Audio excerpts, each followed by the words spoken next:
చెప్పినట్టుగా విషయాలను కూడా వారు వివరంగా చెప్పారు. రాష్ట్రం అంతా కూడా చర్చ జరుగుతున్నది.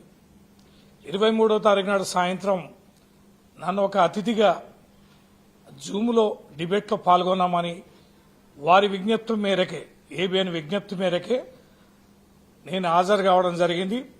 ఆ సందర్భంగా జరుగుతున్న చర్చ ఏదైతుందో అది చాలా ఉద్వేగభరితమైన వాతావరణంలో జరుగుతున్న చర్చ. ఆ రోజంతా కూడా కేటీఆర్ గారిది విచారణ జరిగింది. ఆ విచారణ జరుగుతున్న రోజంతా కూడా వివిధ ఛానల్లో ఆ విచారణలో లేని అనేకమైనటువంటి అంశాలని ప్రసారం చేయడం జరిగింది. అనేకమైనటువంటి అబద్దాలు అక్కడ జరగనివి వాస్తవాలుగా చిత్రీకరిస్తూ ప్రసారాలు చేశారు. మేము కాస్త మానసికంగా ఒత్తిడి గురైనాం. ఏంటి పరిస్థితి నిజంగా జరిగిందా అని బయటకు వచ్చాక కేటీఆర్ గారు ప్రెస్ మీట్ పెట్టాక అప్పుడు తెలిసింది ఈ రోజంతా జరిగిన ప్రసారాలు అవాస్తవం అని, విష ప్రచారం అని తేలింది. అప్పుడు డిబేట్లో దీని మీదే చర్చ. వెంకటకృష్ణ గారు యాంకర్, వారు అడుగుతున్నారు, నేను సమాధానం చెప్తున్నా.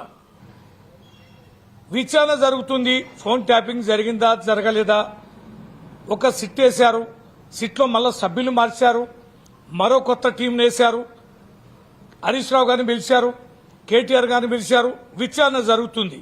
కానీ విచారణలో లేని అంశాలన్నీ లీకుల పేరిట వాస్తవాలుగా ప్రజల్లోకి విష ప్రచారం ఎలా చేస్తారని చెప్పని నేను అడిగాను.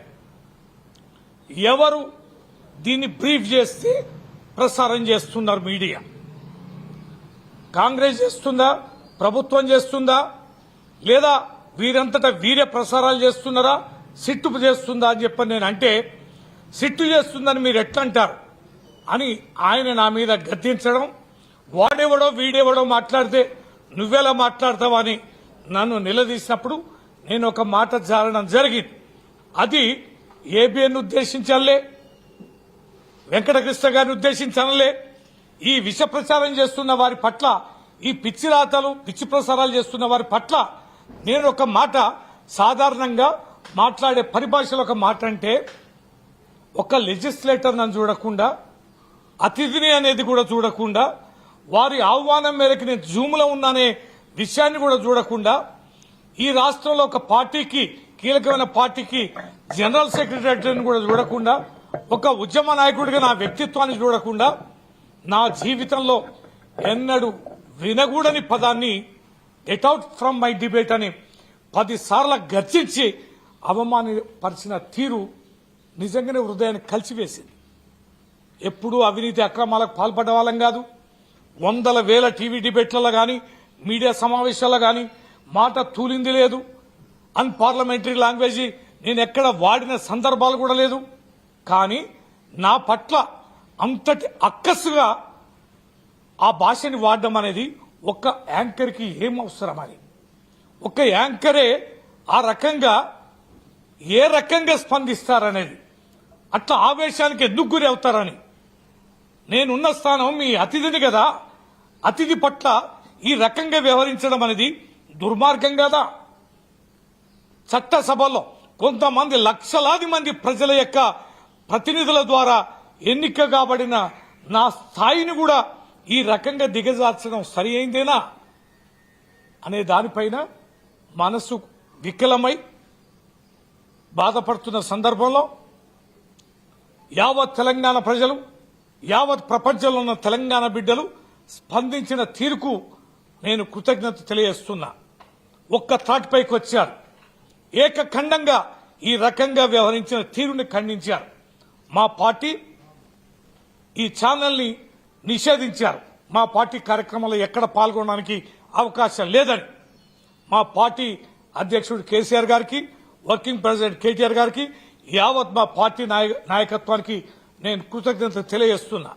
ఈరోజు ఒక చట్టసభలోని సభ్యుడికి జరిగిన అవమానాన్ని సరియైంది కాదు, ఇది చట్టసభకి అగౌరవం, సభ్యులకి అగౌరవం అని మా సభ్యులు, మా మసూనాచారి గారు, మా విప్ గారు దేశపతి గారు, మా డిప్యూటీ లీడర్స్ రమణ గారు, పోచంపల్లి శ్రీనివాసరెడ్డి గారు, శాసన మండలి సభ్యులు నవీన్ రెడ్డి గారు, ఇతర మా సభ్యులందరూ ఎట్టి పరిస్థితుల్లో ఇది సభానాయకుడికి తెలియజేయాలి, మా చైర్మన్ గారికి తెలియజేయాలి, కంప్లైంట్ ఇవ్వాలి, విచారణ జరిపించాలి.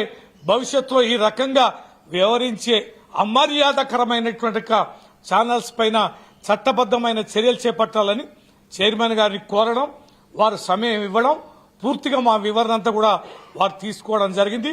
ఖచ్చితంగా విచారణ జరుపుతామని వారు తెలియజేయడం జరిగింది. ఈ సందర్భంగా అన్ని విషయాలు సానుకూలంగా విని చర్యలు చేపడతామన్న మా చైర్మన్ గారికి కృతజ్ఞత తెలియజేస్తూ ఈ కార్యక్రమంలో పాల్గొన్న మా సభా నాయకత్వానికి అందరూ కూడా వెన్నంటి ఉండి నాకు ధైర్యాన్ని ఇచ్చినటువంటి మా సభ్యులందరూ కూడా నేను మనస వాచ ధన్యవాదాలు తెలియజేస్తూ భవిష్యత్తులో తెలంగాణలో ఈ రకమైన చర్యలకి ఎవరు పాల్పడినా కఠినంగా వ్యవహరించే వాతావరణం రావాలని మనస్ఫూర్తిగా కోరుకుంటూ సెలవు తీసుకుంటాం.